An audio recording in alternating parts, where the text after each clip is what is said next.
কয়েকদিন আগে কাঁথির সমবায় ভোট হয়েছিল কেন্দ্রীয় বাহিনী দিয়ে, আর এবার বাউন্সার দিয়ে হলো চিকিৎসক সংগঠনের ভোট গণনা। দিনে দিনে রাজ্যে বিভিন্ন রকমের ভোটে বিভিন্ন রকমের নজির তৈরি হচ্ছে, যা হয়তো ভূভারতে খুঁজলেও পাওয়া যাবে না। ৮ জন বাউন্সারকে নিরাপত্তার দায়িত্ব দিয়ে ভোট গণনা হলো আইএমএর রাজ্য শাখার নির্বাচনে, যা কিনা চিকিৎসকের সংগঠন। উত্তরবঙ্গ লবি গন্ডগোল পাকাতে পারে এই আশঙ্কায় বাউন্সার নামানো হলো চিকিৎসক সংগঠনের ভোট গণনায়।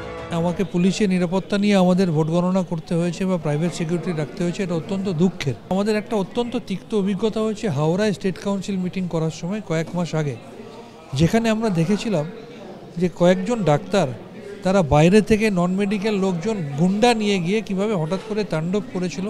কাউন্টিংয়ে যাতে কোনো রকম কোনো কিছু না হয়, আমরা একটা আশঙ্কায় ছিলাম আবার যদি সেরকম হুলিগানিজম হয়, আবার যদি তারা বাইরে থেকে এসে কিছু গুন্ডা নিয়ে এসে তাণ্ডব করে, সেই কারণে যাতে গণনা প্রক্রিয়াটা সুন্দরভাবে হয় সেই জন্যই করা। আমার তো জানা নেই এবং আমার নিজের অভিজ্ঞতাও নেই, সিনিয়রদের কাছেও কখনো শুনিনি যে বাউন্সার নামাতে হয়েছে, এবং আজকের পরিবেশ তো এরকম কিছু ছিল না যে বাউন্সার নামাতে হবে সেটা। সুতরাং যারা আইএমএ বেঙ্গল চালাচ্ছেন তারাই উত্তর দিতে পারবেন যে কাদের ভয়ে তারা বাউন্সার এনেছেন। এদিকে ভোটে জিতে সপ্তমবার ইন্ডিয়ান মেডিকেল অ্যাসোসিয়েশনের পশ্চিমবঙ্গ শাখার রাজ্য সম্পাদক হলেন তৃণমূলের চিকিৎসক নেতা শান্তনু সেন। আরজিকর কাণ্ডে মুখ খোলায় তৃণমূলের অন্দরে কোণঠাসা হয়ে একের পর এক পদ হারালেও এবার শেষ হাসি হাসলেন তিনি। আইএমএ রাজ্য শাখার যুগ্ম সম্পাদক নির্বাচিত হলেন বারাসাতের তৃণমূল কাউন্সিলর এবং চিকিৎসক বিবর্তন সাহা।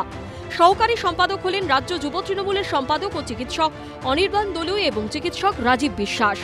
যে বামপন্থী চিকিৎসকেরা আরজিকর মেডিকেল কলেজে নিহত চিকিৎসকের সুবিচারের দাবিতে পথে নেমেছিলেন এবং আন্দোলনকারী জুনিয়র ডাক্তারদের সমর্থন করেছিলেন, তাদের একাংশ ভোটে প্রার্থী হয়েছিলেন, কিন্তু শেষ অবধি পরাজিত হলেন।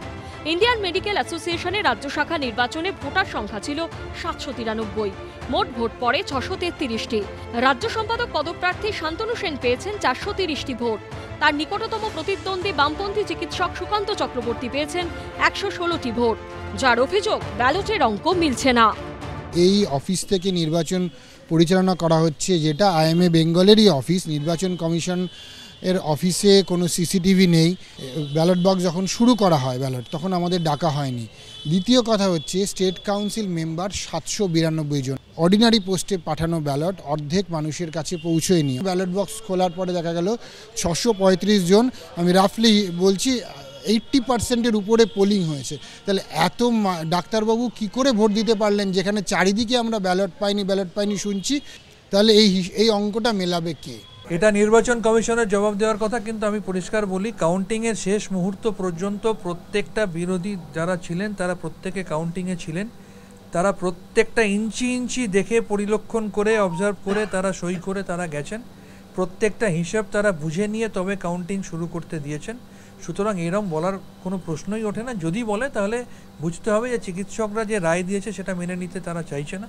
পশ্চিমবঙ্গে চিকিৎসক সংগঠনের সঙ্গে মূলধারা রাজনীতি প্রত্যক্ষভাবে জড়িত, তারই স্পষ্ট প্রমাণ মিলল ভোটের ফলাফলে। সন্দীপ সরকারের রিপোর্ট, এবিপি আনন্দ।